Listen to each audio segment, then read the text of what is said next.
오늘 말씀을 통해서 데오빌로에게 보내는 두 번째 편지라는 제목으로 함께 말씀 나누겠습니다. 먼저 옆에 계신 분들에게 함께 인사하겠습니다. 사랑합니다. 축복합니다.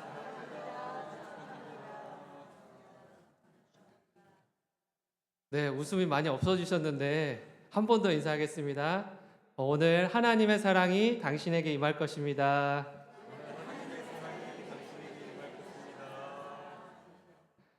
네, 오늘 그 고백처럼 될 줄 믿습니다.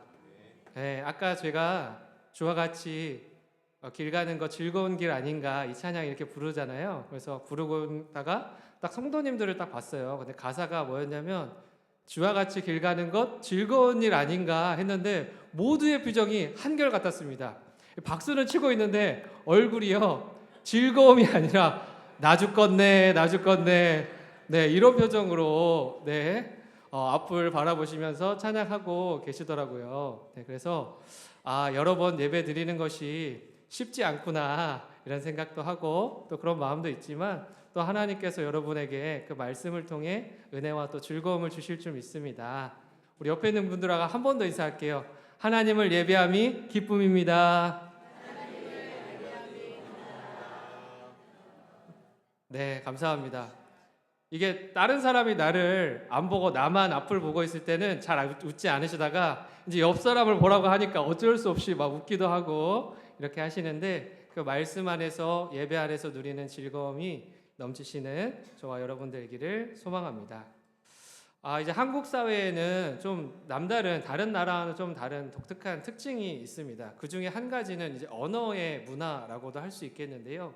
이제 한국 사회에서는 주로 존댓말이 있고요, 반말이 있습니다. 이 구분과 경계가 명확하다라는 것이죠. 이제 많은 사람들이 한국을 찾고 있는데 이제 외국 사람들이 한국말을 배울 때 가장 어려워하는 것 중에 한 가지가 무엇이냐면 존댓말과 반말을 구분하는 것이다라고 이야기를 합니다.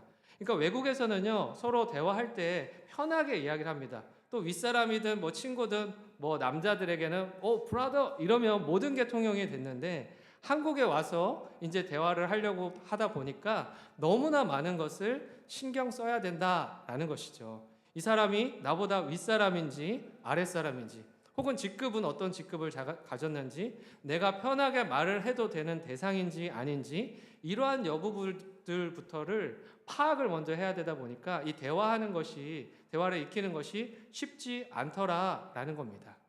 이처럼 한국 사회에서는요 서열을 정리하는 게 중요합니다. 그래서 어른들뿐만 아니라 꼬꼬마 아이들이 뛰어노는 모습을 보니까요 그 중에 가장 고학년으로 보이는 한 학생들이 동생들을 쫙 줄 세워놓고요. 거기서 너는 이거 해, 너는 저거 해, 오늘은 무슨 놀이를 할 거야? 이렇게 하면서 이야기를 하더라고요. 그리고 너는 어떤 행동을 해도 돼, 어떤 말은 이렇게 함부로 하면 안 돼, 이런 것들도 가르쳐 주면서 혼내는 모습을 보기도 했습니다.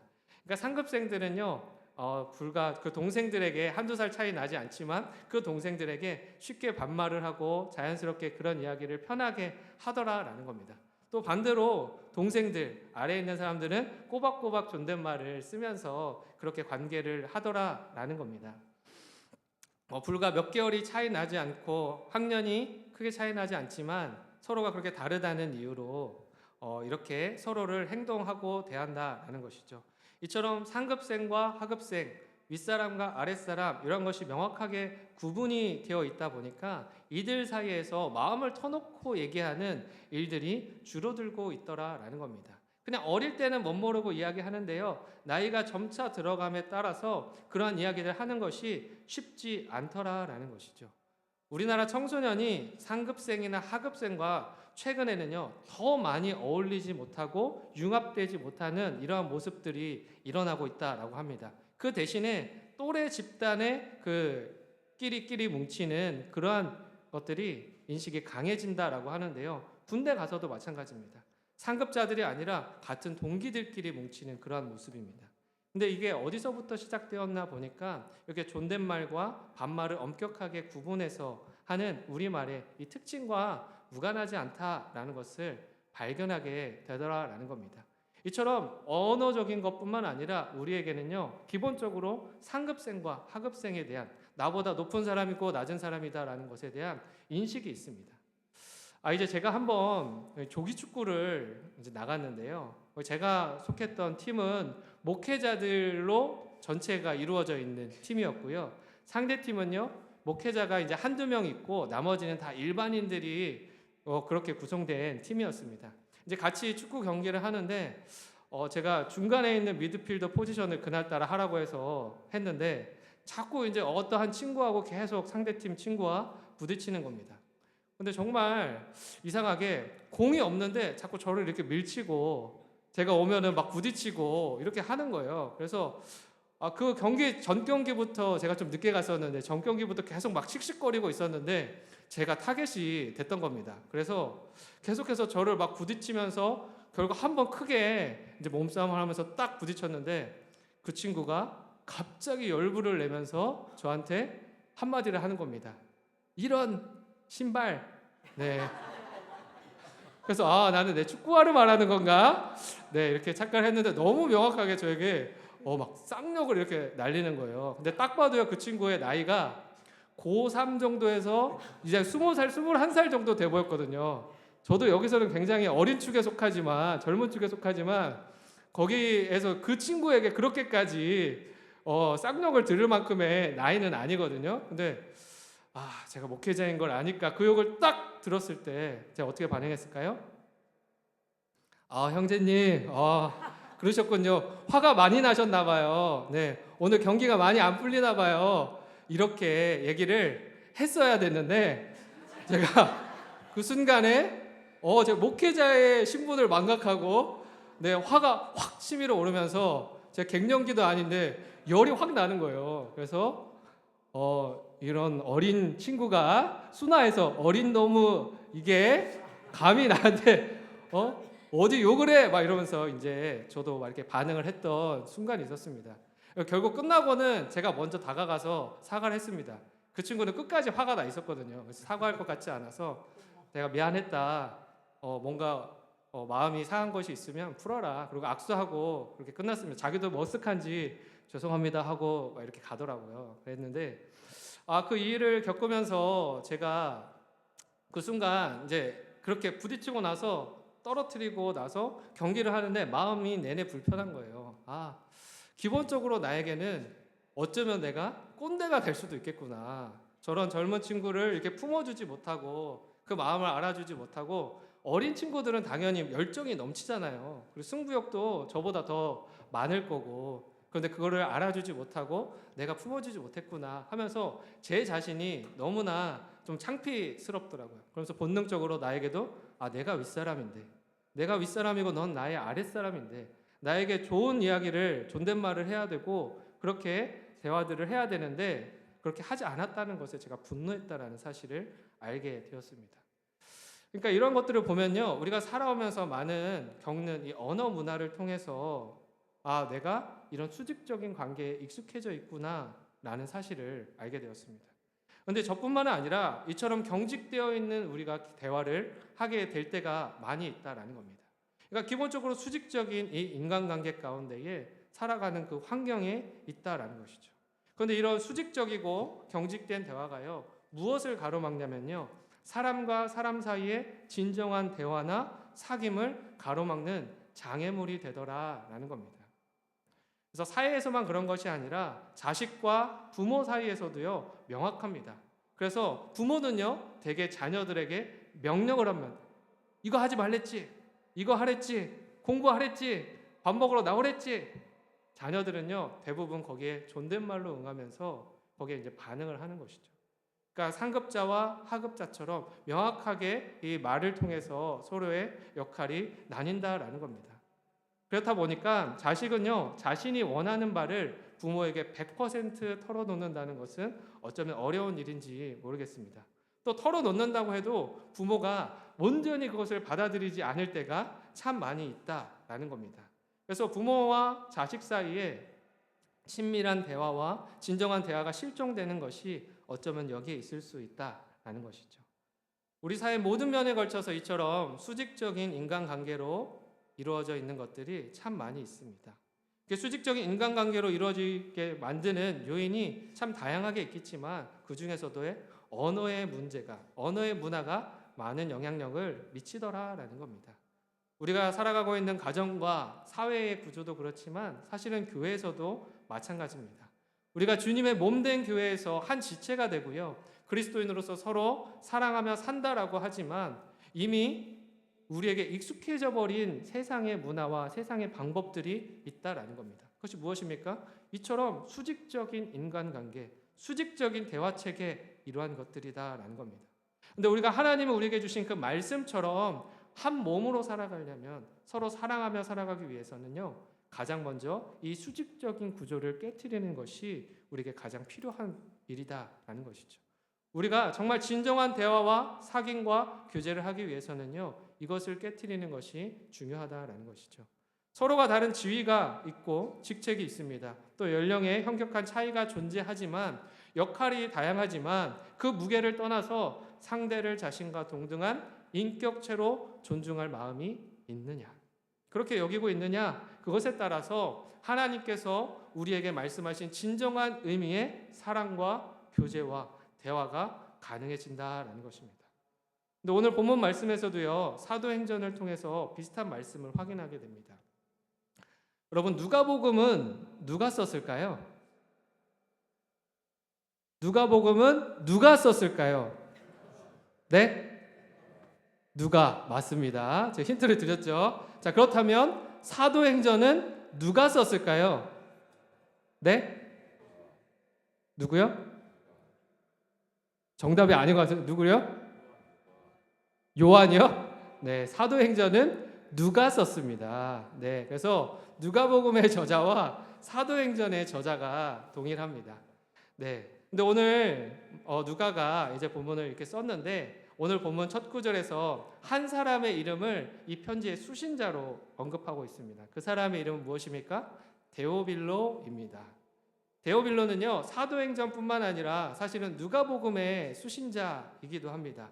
누가복음 1장 1절부터 4절의 말씀을 함께 읽어보겠습니다. 시작. 우리 중에 이루어진 사실에 대하여 처음부터 목격자와 말씀의 일꾼된 자들이 전하여 준 그대로 내력을 저술하려고 붓을 든 사람이 많은지라. 그 모든 일을 근원부터 자세히 미루어 살핀 나도 데오빌로 각하에게 차례대로 써 보내는 것이 좋은 줄 알았노니 이는 각하가 알고 있는 바를 더 확실하게 하려 함이로다. 아멘. 자, 이처럼 누가는 사도행전과 마찬가지로 누가복음의 수신자가 데오빌로라는 사실을 밝히고 있습니다. 그러나 사도행전에 앞서 기록된 누가복음에서 데오빌로에 대한 호칭과 사도행전에서 말하는 호칭이 동일하지 않다라는 것을 발견할 수 있습니다.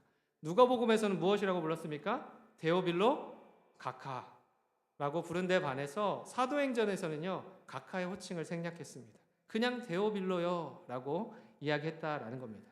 이 각하라고 하는 말은요, 헬라 원어를 보니까 크라티스토스라고 하는 이제 가장 고귀한 사람을 의미할 때 쓰는 단어입니다. 아무에게나 붙이는 것이 아니라 정말 고귀한 사람입니다. 당시 로마 제국에서는 총독 혹은 그 이상의 관리들에게 붙일 때만 쓰는 호칭이었다라는 겁니다. 신약 성경에서도 데오빌로를 제외하고 벨릭스, 베스도 이런 총독에게만 이 호칭이 사용되었다라는 것을 알 수 있습니다. 그러니까 2000년 전 로마 제국은요, 철저한 계급 사회였습니다. 그러니까 수직적인, 그것이 익숙한 사회였다라는 겁니다. 가장 하층 식민지 백성이었던 유대인들에게 로마 제국 총독 이상의 고위 관리는 멀고도요, 높고도요, 가까이 할 수 없는 그런 사람이었다라는 겁니다. 그런데 유대인인 누가가 누가복음에서 데오빌로를 각하라고 불렀다는 것만 봐도 둘 사이의 간격이 얼마나 차이가 나는지 알 수 있다라는 겁니다. 동등한 위치가 아니라요, 수직적인 관계, 절대 가까워질 수 없는 그런 관계였다라는 겁니다. 그런데 사도행전을 통해서 보게 되는 것은 그 지체 높다고 여겨지는 데오빌로를 각하라는 존칭도 없이 동네 친구 부르듯이 그냥 데오빌로요 이렇게 부르며 사도행전을 시작하고 있다라는 겁니다.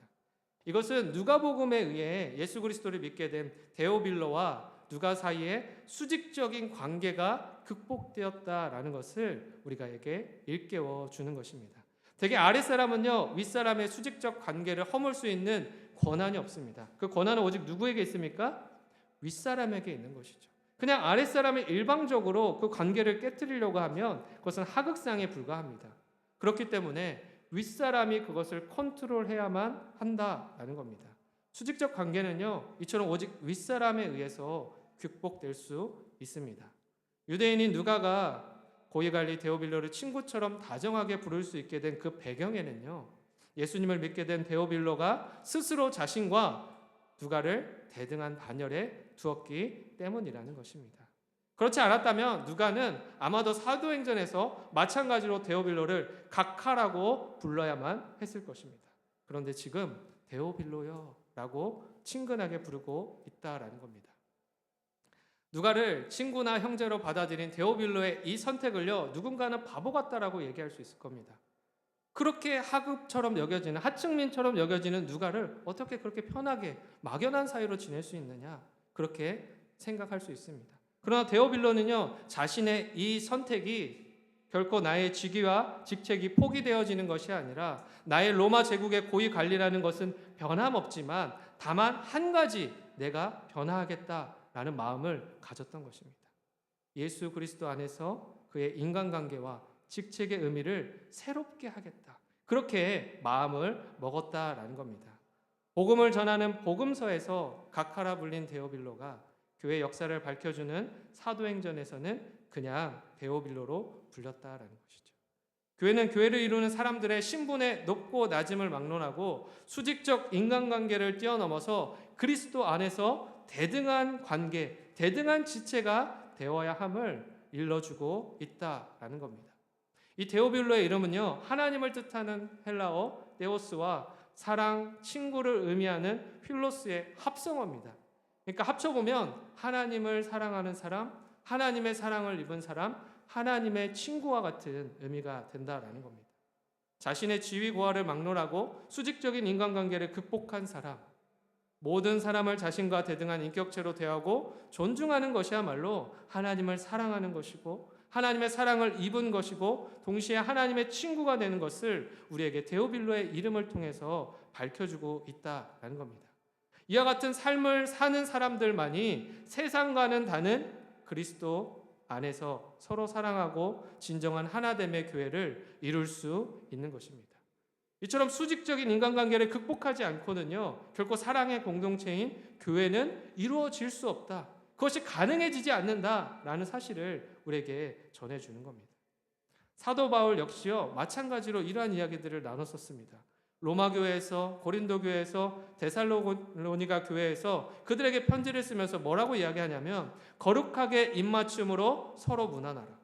베드로 역시 이야기합니다. 너희는 사랑의 입맞춤으로 서로 무난하라. 왜 이런 이야기를 했겠습니까? 이러한 일들이 일어나지 않는 관계가 있었기 때문입니다. 수직적인 관계죠. 계급사회에서는요, 특히 상류사회 인사는요, 서로가 서로에게 입을 맞추는 것이 당시의 인사법이었습니다. 그러나 그것은요, 그들만의 인사일 뿐이지 하층민과 같은 자신보다 지위가 낮은 사람에게도 해당되는 사항이 아니었다라는 겁니다. 신분이 비천한 사람은 어떻게 인사합니까? 무릎을 꿇고 그의 손등이나 발등에 인사하는 것, 그것으로 대신했다라는 겁니다. 세상에서 행해지던 그 일들이요, 교회 안에서도 똑같이 이어지고 있더라라는 겁니다. 교회에서 높은 사람들은 자기들끼리만 서로 입맞추고 신분이 낮은 사람은 거들떠보지도 않았습니다. 바울과 베드로는요, 이 부분을 지적하면서 지위가 낮은 사람을 막론하고 격식을 갖추어 거룩하게 입맞춤하라.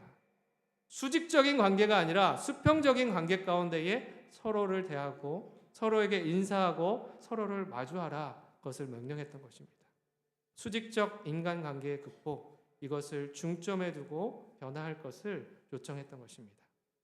수직적인 인간관계 극복 없이는요, 세상 조직이나 교회 조직이나 별로 다를 바가 없기 때문입니다. 세상에서도 통용되고요, 세상에서도 흔히 찾아볼 수 있는 모습들이요, 그런 모습으로 가득한 곳이 교회라면 굳이 교회를 와야 할 이유가 무엇이냐 말입니까? 올 이유가 없다라는 것이죠. 그러나 교회는 달라야 한다라는 겁니다. 참된 교회를 지향하는 곳에서 이 수직적인 구조와 관계를 깨지 않고는 이러한 참된 교회가 될 수 없기에 우리에게 하나님은 도전하시는 겁니다. 수직적인 구조에서 벗어나 수평적인 관계를 이루어라. 모든 사람이 하나님 앞이라는 그 동등한 관계에서 출발하라는 것입니다. 나는 어느 자리에 서 있고 너는 어느 자리에 서 있고 이것이 아니라 모두가 하나님 앞에 서 있는 그 동등하고도 대등한 관계에 날마다 우리에게 설 것을 요청하는 것입니다. 특히나 올 한 해 우리는 선교적 교회가 되어 살아가기를 결단하면서 믿음의 발걸음을 옮기고 있습니다. 선교적 교회의 특징은요, 머물러 있는 것이 아닙니다. 고여 있는 것이 아니라 변화를 추구하고요, 하나님이 보여주신 진리라고 하는 그 새로운 가운데에 날마다 나를 던지는 것, 그것이 선교적 교회로 가는 첫 걸음입니다. 이 자리에 모두가 함께 서야만 진정한 선교적 교회를 세워갈 수 있을 것입니다. 하나님은요, 분명히 그 신실하신 하나님께서 분명히 우리를 그 자리에 세우게 하실 것입니다.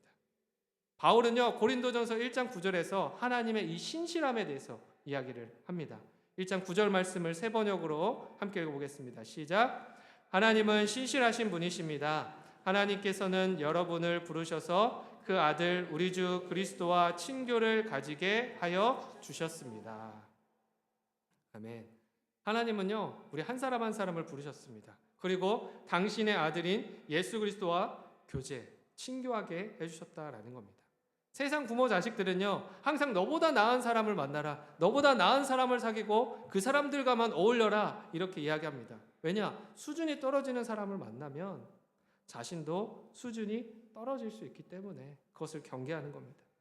그러나 하나님은요, 우리로 하여금 가장 형편없고 가장 보잘것없고 죄인된 우리를 당신의 아들과 교제하게 하셨다라는 겁니다. 그것도 영원한 교제 가운데 초대하셨다라는 겁니다. 형편없는 친구와도 잘 사귀어라 권하는 부모도 있겠지만 부모의 그런 요청에 좋다고 응답하는 아들들도 자녀들도 많지 않을 것입니다. 하지만 예수님께서는 어떻게 하셨습니까? 어떻게 보면 하기 싫은 그 요청에 순종하셨다라는 겁니다. 예수 그리스도께서는 아버지의 요청에 전적으로 순종하여서 이 땅 가운데 찾아오시고 우리에게 찾아오시고 우리의 죄를 위해 십자가를 지셨다라는 겁니다. 우리의 친구일 뿐만 아니라 구원자가 되어주시고 평생을 함께하는 그런 존재로 우리에게 찾아와 주셨다라는 겁니다. 인간은요, 한두 번 그럴 수 있습니다. 한두 번 말을 듣고 그렇게 하는 척 할 수 있습니다. 긍휼과 자비를 베풀어 주는 척 할 수 있습니다. 하지만 예수님께서는요, 하나님의 요청에 모든 삶을 내려놓고 모든 선택과 모든 뜻을 내려놓고 그 가운데 순종하셨다. 내려놓음으로 응답하셨다라는 겁니다. 그렇게 우리와 평생을 동행하기로 결단하셨다라는 겁니다. 9절에서 친교를 의미하는 헬라어, 이것은 코이노니아라고 하는 단어입니다. 근데 이 단어가 어디서 왔냐면 코이노노스라고 하는 이 동역자라고 하는 단어에서 유래가 되었습니다. 그러니까 하나님께서는요, 미천한 우리를 당신의 아들인 예수 그리스도와 단순히 교제하는 차원을 넘어서 평생을 함께 동역하는 존재로, 평생을 함께 일하고 먹고 마시며 함께 그 하나님의 나라를 일구어가는 그런 사랑스러운 존재로 우리를 찾아와 주셨다라는 겁니다. 이것이 은혜가 아니면 무엇이겠습니까? 닿을 수도 없고 가까이 할 수도 없는 저 하늘 높은 곳에 계셔야 할 예수님이 이 땅 가운데 오셔서 가장 낮고 낮은 자리에서 낮은 우리들을 만나 주셨다라는 겁니다. 그 무엇보다도 높고 그 무엇보다도 낮은 우리 사이에 이 수직적인 관계를 수평적인 관계로 바꾸어 주시기 위해 하나님 말씀에 순종하신 것입니다. 이러한 하나님의 마음이 있기에 우리가 어떤 상황에도 절망하지 않을 수 있습니다. 꿋꿋하게 포기하지 않고 그리스도인으로 살아갈 수 있습니다. 비천한 우리를 찾아와 주신 주님, 비천한 우리에게 대등한 관계로 친구 삼아주시고 동역자 삼아주신 그분의 신실하심을 믿기 때문입니다. 하나님과 우리 사이의 수직적 관계를 허물어 주신 하나님의 신실하심을 진정으로 믿는다면 그 은혜에 대한 우리의 보답은 두말할 것도 없이 사람 사이의 수직적 관계를 극복하는 것으로 나타나야 합니다. 그것만이 진정한 사랑의 사람이요 하나님의 사람이요 또 교회를 세워가는 진정한 사랑의 공동체인 교회다 말할 수 있는, 그것을 드러낼 수 있는 길이기 때문입니다. 이러한 모습이 우리에게 있을 수 있었으면 좋겠습니다. 제가 싱가포르에 이제 한인교회에 있을 때였습니다. 거기서도 비슷한 일들이 있었는데 각 가정에는 이제 안티라고 부르는 이 상주하는 가정 도우미들이 주로 있었습니다. 특히 동남아는 더 가난한 지역들이 많다 보니까 인건비가 상대적으로 싸니까 이제 싱가포르로 불러서 혹은 거기에 거주하는 그런 사람들을 이제 써서 도우미로 사용하기도 했습니다. 그래서 근데 또 반대로 그 가정 도우미로 가는 그 동남아의 사람들은요 오히려 좋아했습니다. 아, 내가 한국 사람의 집에서 일할 수 있대. 또 동남아에서 받는 것보다 훨씬 많은 페이를 받을 수 있으니까 그것만으로도 이미 성공으로 여기는 마음이 있었습니다. 그럼에도 배움의 기회가 줬고요. 어떤 것도 마음대로 즐길 수 있는 상태가 아니어서 저희 교회에서 이제 이야기를 해서 그럼 소외된 이 안티들을 위해서 우리가 문화교실처럼 이런 것들을 한번 만들어 보자. 그래서 배움의 기회를 주고 문화를 체험할 수 있게 해주고 그것을 통해서 자신의 역량을 더 발휘할 수 있게 해보자라는 마음으로 그런 프로그램들을 준비했었습니다. 그래서 교회 내에 자격증을 가진 여러 성도님들을 이제 섭외하려고 전화를 드렸습니다. 아, 이런 자격증을 가진 성도님이 있구나. 여러 가지의 이제 자격을 가진 성도님들께 전화해서 이제 이러한 의미로 저희가 이제 문화교실을 하려고 합니다. 이제 이야기를 했습니다. 그때 처음에는 너무 흔쾌히 반응하시는 거예요. 아, 너무 좋죠, 목사님. 아, 너무 좋습니다. 하나님이 또 섬기라고 하시는 곳에 또 교회에서 저를 또 사용하여 주신다고 하니 너무 좋습니다. 제가 기꺼이 하겠습니다. 이렇게 조율이 끝났습니다. 근데 제가 이제 마지막에 그런 얘기를 했어요. 대상이 누구인지에 대해서 마지막에 얘기했거든요. 그런데요, 집사님, 안티들을 대상으로 이 일을 좀 하려고 합니다. 네, 그 가정부, 집에서 일하는 가정부들, 그 외국인 가정부들을 위해서 하려고 합니다. 하니까 갑자기 정적이 흐르기 시작하는 거예요. 그러더니 목사님 정말 죄송한데요. 제가 그거는 안 될 것 같아요. 바로 이야기를 하시더라고요. 왜 그렇겠습니까? 안티들은요, 내가 집에서 돈 주고 부리는 사람들이었거든요. 네. 나 상급과 하급이 철저하게 나눠져 있고 내 마음대로 내가 돈을 주고 마음대로 할 수 있는 그런 하찮은 존재라고 여겼거든요. 그래서 그 사람들에게 내가 뭔가 나가서 그 사람들을 위해서 가르쳐 주는 건 그거는 안 된다. 내 마음에 내키지 않습니다. 그 사람들은 안 됩니다. 성도들은 할 수 있습니다. 그러나 그 사람들은 어렵겠습니다. 그런 이야기들을 하더라고요. 그래서 이 장벽을 넘어서는 것이 참 어렵구나. 이미 수직적 관계가 익숙해진 우리가 이 수직적 구조를 깨고 수평적 관계로 넘어가는 것은 참으로 어려운 일이구나 라는 것을 느끼게 되었습니다. 근데 우리에게는요, 이러한 모습이 없냐라는 겁니다. 이런 마음이 우리에겐 없냐라는 겁니다. 이런 말을 하면요, 항상 다른 누군가를 떠올립니다. 돌보아야 할 대상은 내가 아니라 저 사람인데, 그 사람이 들었어야 되는데, 저 사람이 저래야 되는데, 내 남편이 변해야 되는데 다른 누군가를 떠올린다라는 겁니다. 근데 말씀은요, 나를 비추는 검이어야 합니다. 나를 찌르는 검이어야 합니다. 나를 변화시키고 비추는 그 말씀이어야 한다라는 것입니다. 저도 알고 있습니다. 알아도요, 아는 만큼 살아내기가 참 쉽지 않다라는 것을 알고 있습니다. 저 자체도 쉽지 않더라고요. 아무리 애써서 뛰어넘어 보려고 해도 뛰어넘지 못하게 가로막는 이 마음의 완악함, 마음의 연약함, 이런 장애물들이 제 안에도 있더라라는 겁니다. 그런데 모든 사람에게 이런 마음들이 있더라라는 것이죠. 나에게 호의적으로 다가오고 호의적으로 대하는 상대는 좋은 사람이지만 조금이라도 내 말에 부정적으로 반응하는 사람은 불편한 사람으로 여겨지는 그런 마음들이요, 제 안에도 있더라고요. 목사이기 전에 사람이기 때문에 저도 그런 것 같습니다. 그런데 여기 모인 모두가 이런 어려움에 처할 때가 있지 않냐는 것입니다. 결코 내려놓을 수 없는 완악하고도 완고한 마음, 그런 마음들이 우리 안에 있을 때가 있습니다. 바로 그것을 버려야, 이것을 버려야만 우리가 살 수 있고 교회가 살 수 있다라는 겁니다. 아무리 오래 교회를 다녔어도요, 집사가 되고 권사가 되고 장로가 되고 목사가 돼도요, 다 마찬가지입니다. 직분을 받아도요, 마찬가지일 수 있다라는 겁니다. 여전히 그 수직적인 구조 안에서 우리가 내려오지 못하고 예수님의 그 모습을 닮아가지 못하고 경직되어 있을 때가 참 많이 있다라는 겁니다. 근데 개혁교회가 출발한 것을 보면요, 가톨릭의 철저한 계급 제도에 맞서서 모든 사람이 하나님 앞에서 동등하다, 이 마음을 가지고 출발했던 게 개혁교회, 개신교였습니다. 그런데 유독 한국교회 안에서는요, 그것이 계속해서 일어나고 있다라는 겁니다. 수직적이고 계급화된 인간관계에서는요, 참된 사랑이나 봉사가 불가능합니다. 그것이 불가능하다면 사람 수가 아무리 많아도요, 그것은 부흥이 아니고요, 그것은 교회가 아닐 수 있다라는 겁니다. 우리가 교회답다라고 말한다면 정말 우리가 하루빨리 이러한 모습에서 벗어나야 한다라는 것이죠. 그리고 그것을 벗어나서 우리가 무엇을 주목하고 무엇을 바라봐야 합니까? 예수님을 바라봐야 돼요. 예수님을 주목하고요, 예수님을 닮아가고요, 예수님을 담아내고요, 그것을 위해서 우리가 더 많은 에너지와 발버둥을 쳐야 한다라는 겁니다. 우리의 온 신경과 에너지가, 우리의 온 마음이요, 여기에 집중되어져야 한다라는 겁니다. 그분께 다가갈수록, 그분과 더 가까워질수록 우리는 더 그리스도인다워질 것입니다. 그분의 마음이 더 우리를 통해서 많이 드러날수록 우리가 참된 교회임을 확신할 수 있을 것입니다. 우리가 더 참된 교회가 되기 위해, 참된 그리스도인이 되기 위해서 예수님을 더욱더 닮아가고 가까이 나아가야 한다라는 것이죠.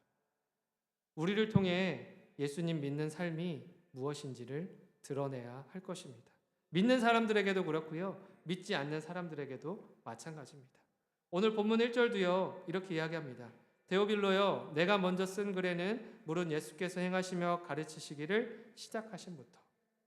누가는 데오빌로에게 내가 먼저 쓴 글에는 물은 예수님께서 행하시고 가르치기 시작했던 것들에 대해서 이야기를 합니다. 복음서는요, 이 땅에 오신 주님의 삶에 대한 기록입니다. 예수님이 이 땅에 오셔서 당신의 삶을 이 땅 가운데 보이셨습니다. 그것을 통해서 삼위일체 하나님이심을, 인간을 구원할 구원자이심을 그렇게 친히 삶으로 보이셨다라는 겁니다.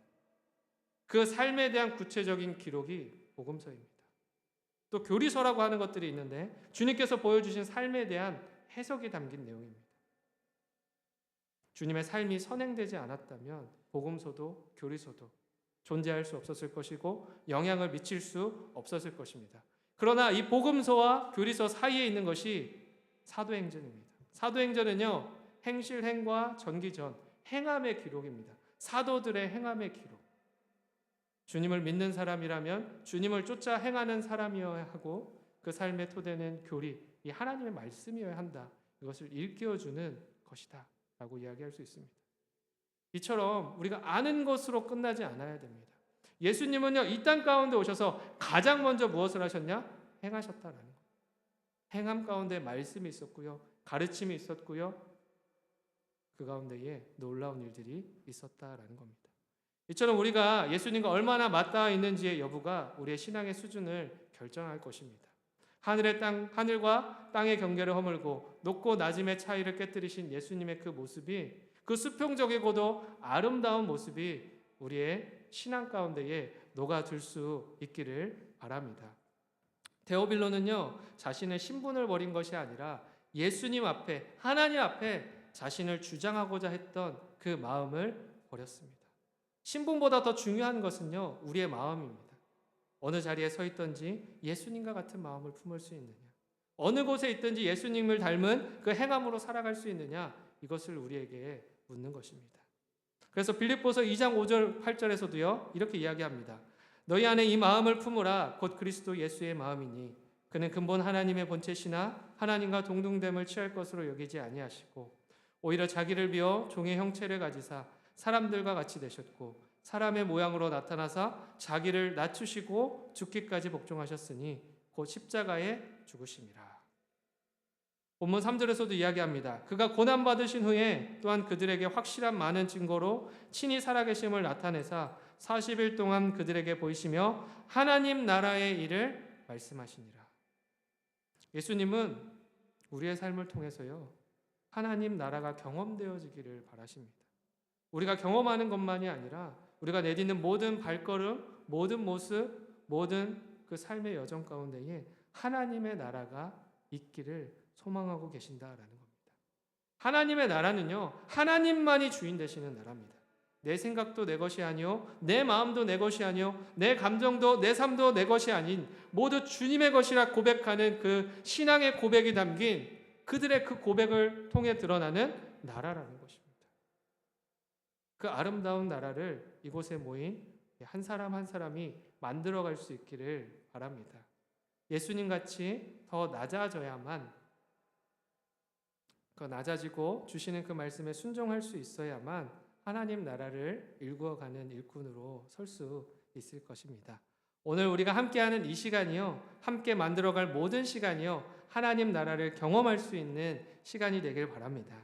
우리가 함께 세워가는 이 교회가 하나님 나라가 선포되어지는 교회이길 바랍니다. 그렇게 아름답고도 진실한 사랑 속에 귀하게 세움받고 쓰임받는 영신교회가 되길, 저와 모든 영신의 성도님들이 되기를 간절히 소망합니다. 기도하겠습니다.